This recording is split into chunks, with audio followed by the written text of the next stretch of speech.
you eventually ended up transferring colleges. Why? What impacted that decision? So it was okay. So I'm not very prideful, and I don't like being kind of cocky, right? And Hmm. I try not to be a lot. But I won't lie, I had some pride back then, with my art. But my family like talked to me too, and like kind of like after seeing like a lot of stuff, they're like Valen, like we love you, but you're not gonna make it, like as an artist, you know. And like as someone who loved doing that, it was really hard to hear that from my own family. Yeah, Jesus. And eventually, I'm like, you know what? Like they were right. This was a good life choice, because now I'm in something that I know I'm good at, you know. Hmm. But at that point too, it was hard because I was really depressed for a while. Like that whole summer, I was completely down in the dumps. Um, until I got to college, and I tried this new major, and I love it. I mean, it scares me sometimes just working with kids, Yeah. but it's such a fun major, and it's nice being a lot closer to home because now I could just kind of come home or go whenever I want. And I have a lot more, I guess, confidence now than I did after leaving RIT. Yeah. So let me ask you about, okay, Yeah. so on your original illustration track, what Hmm. was your plan for after school? Like, let's assume that whatever you did, you would be Hmm. successful at. Hmm. What was your intention, right? I get this illustration degree, then Yeah. what's the next step? Honestly, I think at that point I didn't have a next step yet. I think I just had like, like let's get this degree and then let's kind of see where it goes. Yeah. Um, yeah, and at that point I just really didn't know too much about what I wanted to do, just that I kind of wanted to do it. Gotcha. And now it's different, like I want to be like, early childhood teacher or a Right. special ed teacher, one of the Mhm. two. And I'm trying to get like degrees because I'll be certified for early childhood from preschool to fourth grade, and then from special education from kindergarten to eighth.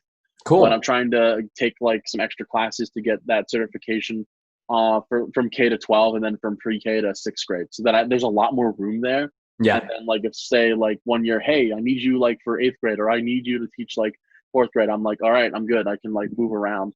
Cool. And plus, being a guy, like in early childhood, that's a minority, like a big minority. So a lot of people like were looking for a male early childhood education teacher.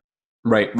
Yeah, no, that makes sense. And you'll get a job quick then. I mean, hey, that's great. Hmm. And okay, so as you made that transition, you're man, I can only imagine how difficult that conversation is. Where it's like, hey, like you've been doing this for years. Like you devoted a lot to Hmm. this. You sacrificed a lot for this. You moved away. Hmm. You went to school.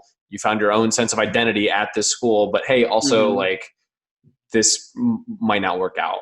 Um, Hmm. then what type of like self-reflection did you do and what made you realize that cool, hey, like education and early childhood education is what I want to do? I think it was actually when I like first got into one of my classrooms. So like we would do like field work, usually once a semester, sometimes twice if we're lucky. And I just remember like going in the classroom and I was a mess. Like I didn't know what I was doing. Like I was so confused, and I actually failed that day because I got like an F for that day because I just Wow. didn't I wasn't doing anything right. Like the kids were like messing around, they weren't paying attention. I didn't know like kind of how to control them, and I'm like, I messed that whole thing up, but I actually kind of liked it. And Yeah. I was like, I kind of want to try that again and to see how it goes. And then we got to spend a lot of time like in just one classroom, and we went to like a few different schools. My very first classroom that I was in for like an extended period of time was a kindergarten class. Oh my god, I loved them, and Yeah. I like learned a lot more of like how to deal with them. There was one girl who kept sticking her necklace in her mouth. I remember that, and we're like, no, like come on, get that out of your mouth. Like, don't eat that, Yeah, no, But kindergartners are really fun. I used to be a camp mhm, counselor, and so that's a fun environment to be in. But okay, cool. So hold on. So mhm. so the first day that you failed, what were you were supposed to get them to do an activity or something? Yeah, so I had to read them a story, which I had like a Pete the Cat book, and I had a felt board to kind of show them what like Pete was wearing, and kind of like say like, oh, like like how did the story go? Because it's kind of like one of those methods of retelling the story without Yeah. actually using the book. Like, oh, like what did he put on next? Like the buttons, the shirt, the shoes. And they were just kind of playing with the felt board, and they were kind of playing with each other. And one kid had a booger in his nose, but I just ignored that. which I probably shouldn't have, but like I still did. And yeah, it was just an odd experience because for a while I was really awkward with kids because I'm like, I don't really know how to act with kids. And then I actually got over that really big awkwardness when I went to the one classroom and I just was there for a while. Mhm. And then I also got a job at a photography place. Have you ever heard of Portrait Innovations? Portrait Innovations. I've never heard of that. Well, it's closed now. But like because they went bankrupt like sometime in January. But I was there Oh, for 6 months, and it was great. It was especially during the wintertime, it was incredibly busy, and we'd have so many kids come in. But I kind of just learned like how to talk with them and how to like keep them calm, and have some fun with them, yeah.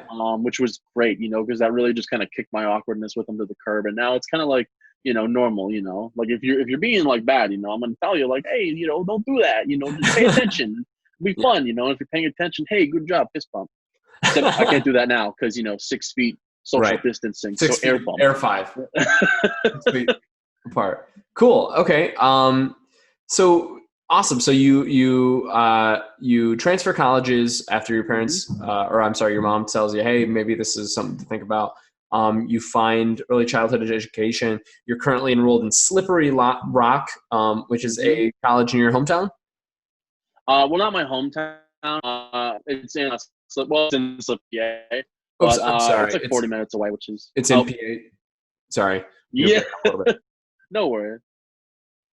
Can you hear me all right now? Yep, it was in PA. Okay, You cool. said about 40 minutes. Yeah, it's in Slippery Rock, PA, and yeah, it's nice. I speed, so it's like 25 minutes away, but don't tell Gotcha.